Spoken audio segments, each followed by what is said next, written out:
So I'm over here getting ready to put the keel guard on, but one of the things I had to do was strip everything off.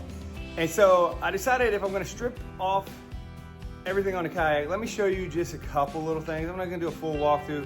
That's gonna be a new video later on once everything's built. I have a couple other DIYs that I'm gonna do first. But I did wanna show a couple things on how I ran my transducer, how I did my electronics, and hopefully that'll get you guys going. I'm gonna put some affiliate links down in the description for any of the parts that you might wanna use, and it'll help you out. I wanna show you guys how I ran my transducer and the wire, and I brought it up through here, and then I used one of these through hole things. You can see I got some anti-seize everywhere. It's nice and silver. I didn't wipe it all the way down because I was in a hurry to get on and go fishing, but I used the through hole. This is not the Yak Attack one. This is aftermarket, you know, just something on Amazon. I'll put the links below. So if you want to get these, if you can't afford the Yak Attack ones, I got, I think 4 of these for $8, and they actually work really well, surprisingly well. But what I do is on the other side of this, once I run it through, and what I have to do is kind of cut right here to get the cable in there. And then you put it in there and you pinch it up. And then I also use a little bit of marine goop to kind of help seal it up a little bit further. This is my NK300. That's how I ran that one. Goes all the way in there, and then it comes out right here. So again, this cable, I couldn't find a one that was the right width. So what I do is I just throw a little bit of electrical tape on it to make it thicker. So the hole right here will pinch on it, and it'll keep it you know, sealed up. And again, I put a little bit of the marine goop on the other side of this.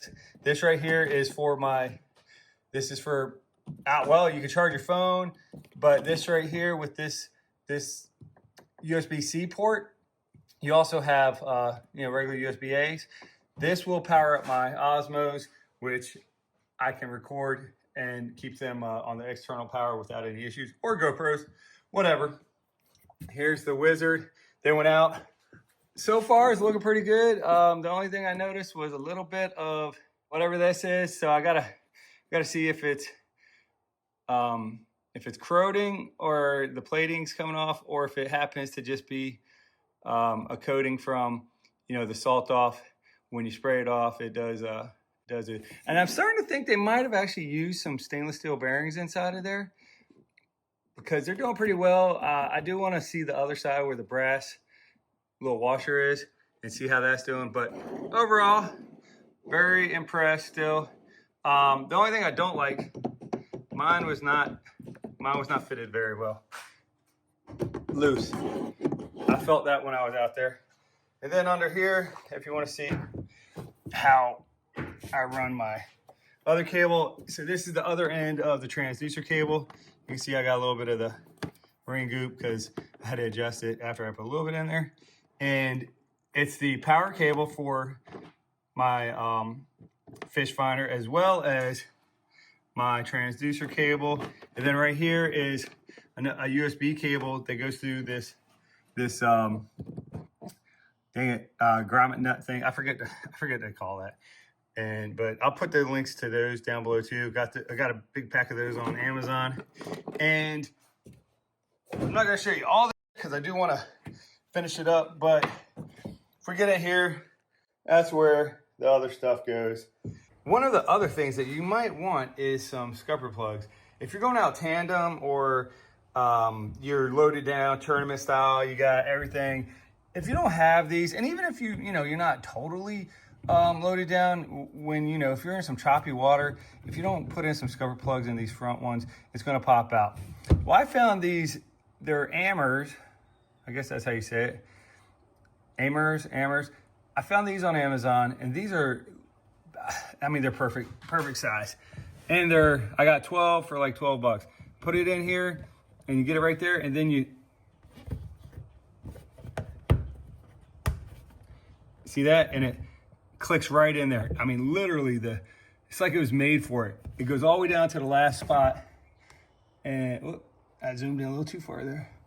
I think I'm really impressed with these. I actually accidentally bought some of those before and had one around, so I tried it out, and then I went ahead and bought a 12-pack. Now I moved these Yak Attack ones. You know, these are like 2 for 12 bucks or 2 for 15. I don't know, but these are pretty cool too. They're easy to pull out. And so what I did is I just put these back here right by my seat. So if I do need to drain some things out, this will be an easy way I could just pop in. Whoa, a little harder than I thought.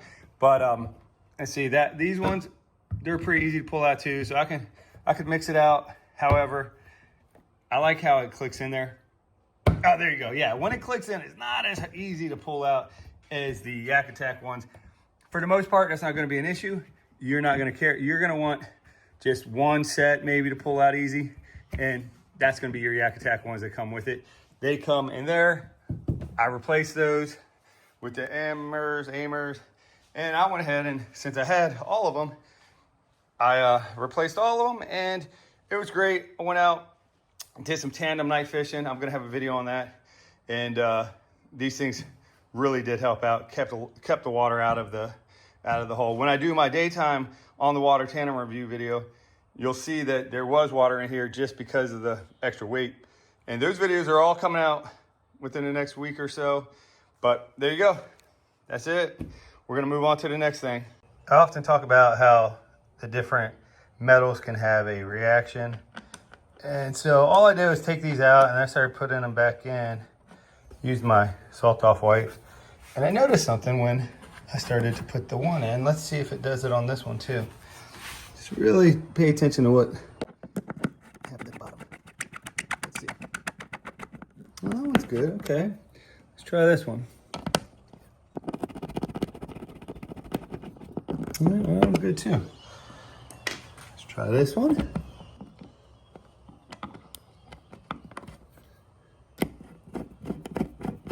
Oh, there we go. Look at that. Look at that nastiness.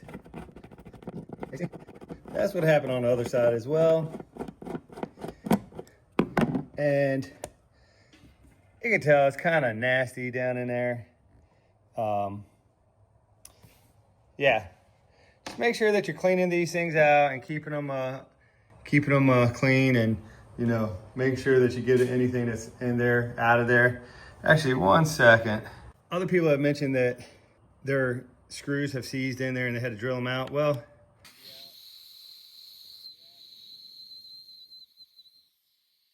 that's what is going to happen, and it's going to seize it all up.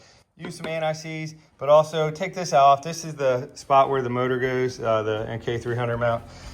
Do that on all of your, different areas, because water can get in there and that's what's going to happen. So, yeah.